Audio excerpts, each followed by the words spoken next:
नमस्कार. निवेदक विठ्ठल पवार या माझ्या यूट्यूब चॅनलमध्ये आपल्या सर्वांचं मनापासून स्वागत करत आहे. आज आपण ईद अल अधा ज्याला बकरी ईद म्हणून ओळखले जाते या उत्सवाबद्दल एक मनोरंजक आणि शिकवणुकीची गोष्ट अर्थात स्टोरी आपल्याला सांगणार आहे. इस्लाम धर्मातील त्यागाचा पवित्र भावनेचा उत्सव म्हणजे बकरी ईद साजरा केला जात आहे. हा उत्सव कुर्बानीशी संबंधित असून कुर्बानीचा खरा अर्थ एक असं बलिदान जे इतरांसाठी करण्यात येतं. इस्लामिक कॅलेंडरनुसार रमजानचा पवित्र महिना संपल्यानंतर अंदाजे 70 दिवसानंतर म्हणजे 60 दिवसानंतर बकरी ईद साजरी केली जाते. बकरी ईद कथा मान्यता आहे की बकरी ईदच्या दिवशी खुदासाठी बकरीचा बळी दिला जातो. असं मानलं जातं की बकरी ईदचा उत्सवाची सुरुवात हजरत इब्राहिम पासून सुरू झाला जे अल्लाहचे पैगंबर होते. इब्राहिम अलैहिस्सलाम यांना अल्लाहने आपला प्रिय मुलगा इस्माईल अल्लाहच्या मार्गाने बलिदान देण्याचं स्वप्न दिले होते. ही इब्राहिमची परीक्षा होती ज्यात एका बाजूला त्याच्या मुलावर प्रेम होतं आणि एकीकडे अल्लाहची आज्ञा होती. इब्राहिम यांनी केवळ आणि केवळ अल्लाहची आज्ञा पाळली आणि अल्लाहला संकेतावरून आपल्या मुलाचा बलिदान देण्यास मान्य केले.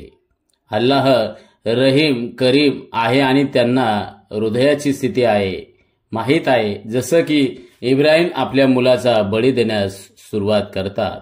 फरिश्तांचे सरदार जिब्रील अमीन इस्माईल यांना सलामच्या चाकूच्या खाली काढत त्यांच्या जागी एक कोकरू ठेवतात. अशा प्रकारे इस्लाम धर्मात हजरत इब्राहिम याच्याद्वारे पहिली कुर्बानी देण्यात आली. यानंतर जिब्रील अमीन यांनी इब्राहिम यांना चांगली बातमी सांगितली की अल्लाहनं आपल्याला बलिदान स्वीकारलं आहे. दरवर्षी साजरा होणाऱ्या बकरी ईद सणाच्या निमित्तानं ज्या बकरीची कुर्बानी दिली जाते त्याच्या मांसला 3 भागात विभागले जाते कारण हा सल्ला शरीयतमध्ये आहे. एक भाग गरिबांमध्ये वाटून घ्यावा, दुसरा भाग मित्र आणि नातेवाईकांसाठी आणि तिसरा भाग आपल्या कुटुंबासाठी ठेवला जातो.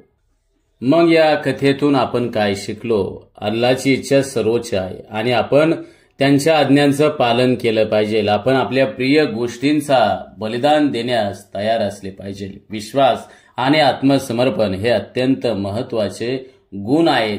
ईद अल अधा हा उत्सव आपल्याला बलिदान, विश्वास आणि आत्मसमर्पणाची शिकवण देतो. हा उत्सव आपण एकमेकांशी प्रेम आणि बंधुभाव दाखवण्याचा आणि गरजू लोकांना मदत करण्याचा एक चांगला प्रसंग आहे. सर्वांना ईद उल अजहा अर्थात बकरी ईदच्या मनपूर्वक शुभेच्छा. शांती, त्याग, समर्पणाचं प्रतीक असलेली बकरी ईद सर्वांच्या जीवनात सुख, शांती, समृद्धी, उत्तम आरोग्य घेऊन येवो. समाजात एकता, बंधुता, सौहार्दाची भावना वाढीस लागो. हा सण समाजातील गरीब, वंचित, उपेक्षितांच्या कल्याणाचा संदेश देतो. या निमित्तानं सामाजिक प्रगतीसाठी आवश्यक असणाऱ्या परोपकारी उदात्त मूल्यांच्या जपणुकीचा आपण सर्वांनी प्रयत्न करूया. सर्वांना बकरी ईदच्या मनपूर्वक शुभेच्छा.